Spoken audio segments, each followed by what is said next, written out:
Je n'accepte pas qu'un branhamiste vienne croire que puisque quelqu'un parle de l'eschatologie, il a lu les brochures. Je n'ai jamais lu un seul brochure de Branham. Devant le Dieu que je prie aujourd'hui, je n'ai jamais lu un brochure du frère Branham. Donc, Shalom à tous. Je crois que vous-même, vous venez de suivre comment le prophète Joël Francis Tatou a affirmé qu'il n'a jamais lu une seule brochure du prophète William Marion Branham.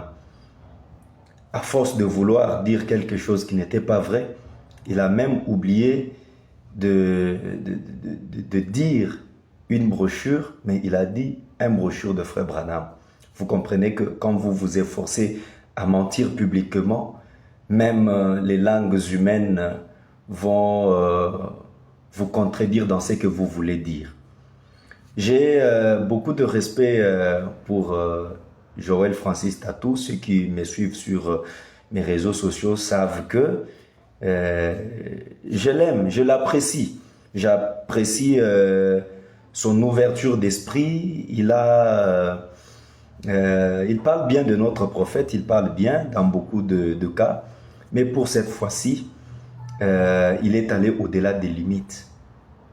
Qu'est-ce qu'il a dit dans ses vidéos? Il a premièrement affirmé qu'il n'a jamais lu les vidéos, donc les brochures, c'est-à-dire les prédications, les livres des prédications du prophète Branham. C'est ce qu'il a dit. En dehors de cela, le prophète Tatou, permettez-moi de l'appeler prophète, a aussi affirmé que dans les enseignements de frère Branham, il y a beaucoup d'erreurs sur le plan doctrinal et dogmatique, selon lui. Mais comment est-ce que quelqu'un qui n'a jamais lu un auteur peut commencer à déceler des erreurs dans ses enseignements s'il n'a pas lu? C'est pourquoi je suis en train de me moquer un peu de ce pasteur. Je suis en train de me moquer de lui. Mais là n'est pas mon problème. Je suis venu ici pour le confronter à une vidéo que lui-même avait faite. Je pense que ça doit être un live qu'il avait fait il y a bien deux années, puisque quand vous allez voir la vidéo que nous avons ici, vous allez voir qu'il n'avait pas encore une raie dans ses cheveux. Cette fois-là, il était encore l'ancien Francis Tatou là-bas. Alors, ce que moi je demande ici dans cette vidéo, c'est que prophète Joël, je sais que vous, quand je vous regarde, généralement, vous êtes humble. Alors, ayez le courage de revenir et de vous repentir, de dire au public que j'avais menti. Revenez, dites aux gens que j'avais menti. J'ai déjà lu les brochures de frère Branham. Dans la vidéo que je vais balancer tout à l'heure, vous êtes en train de lire une brochure de frère Branham où il est en train de raconter l'expérience de 1933 lorsqu'il baptisait les gens à la rivière Ohio et que la colonne de feu était descendue publiquement vers 14 h. Elle est restée là, tout le monde l'avait vu, visiblement tout le monde l'avait vu. Vous étiez en train de lire ça. Alors revenez ici et demandez pardon au public. Dites-leur que j'ai menti. Ça ne va pas vous rabaisser. Au contraire, ça fera encore de vous un grand. Que Dieu vous bénisse. Mais ce que je veux vous conseiller, prophète, croyez au message du temps de la fin.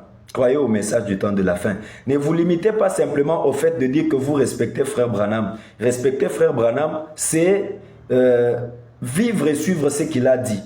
Par exemple, frère Branham a enseigné qu'un divorcé ne peut pas enseigner. Vous voyez? Non seulement, c'est pas d'ailleurs frère Branham qui l'a enseigné, mais la Bible que vous croyez être la vérité, l'arbitre dans le monde chrétien. La Bible enseigne que un divorcé n'a pas le droit de prêcher. Vous voyez? Alors, si vous respectez le prophète Branham, vivez alors ce qu'il a prêché.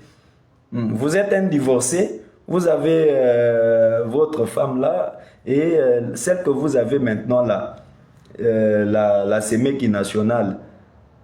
En tout cas, selon la parole de Dieu, vous ne devez pas l'avoir. Hein? Que Dieu vous bénisse, je vous aime beaucoup.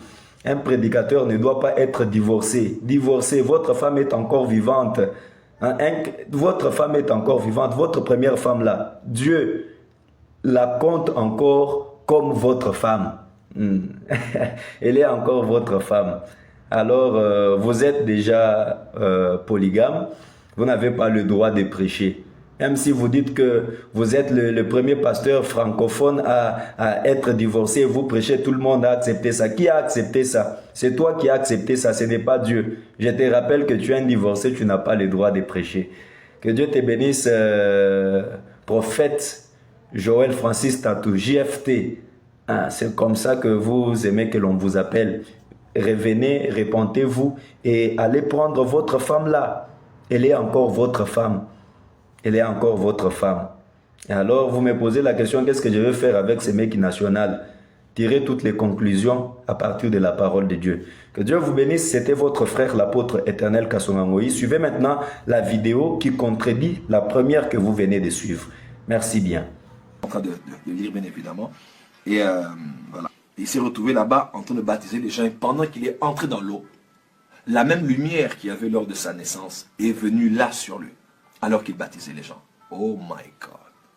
Et la lumière, la nuée est restée sur lui jusqu'à la fin du baptême. C'était glorieux de voir ces personnes être baptisées. Ce n'était pas une nuée spirituelle, c'était une nuée physique. Le 7 mai 1946, quelque chose s'est passé. C'est le nœud d'ailleurs de ce dont je vais vous parler. Le 7 mai 1946, quelque chose s'est passé. William Marion Branham a eu une apparition. Il a eu l'apparition d'un ange. Si tu es sincère quand tu pries, et si tu peux amener les gens à te croire, rien ne résistera à tes prières, même pas le cancer. Comme il fut donné au prophète Moïse 2 signes pour prouver qu'il était envoyé de Dieu, il te sera aussi donné 2 signes. Lorsque tu seras sous l'onction de Dieu, n'essaie pas de penser tes propres pensées. Les paroles appropriées te seront inspirées. Et Branham a dit, s'il ne me croit même pas, alors il dit, le second signe est plus grand que le premier. Si tu demeures humble et sincère, tu seras capable de dire par vision les secrets même de leur cœur. Alors les gens seront obligés de te croire. Ceci va initier l'évangile en puissance qui va précéder le second retour de Christ.